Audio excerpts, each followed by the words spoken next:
श्याम बाबू जी-टेक बस्ती बस्ती बस्ती।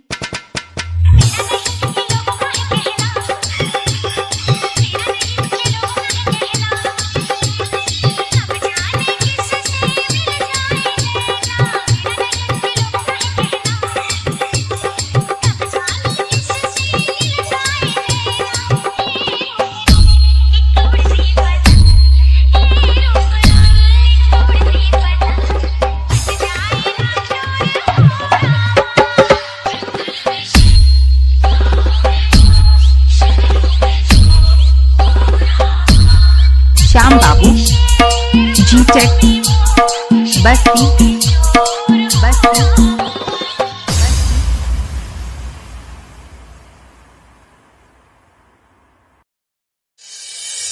जनुआ मोर मैट्रिक में फर्स्ट आवे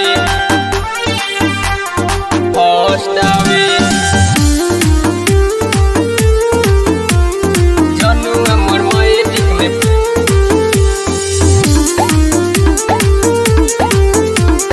फर्स्ट आवे।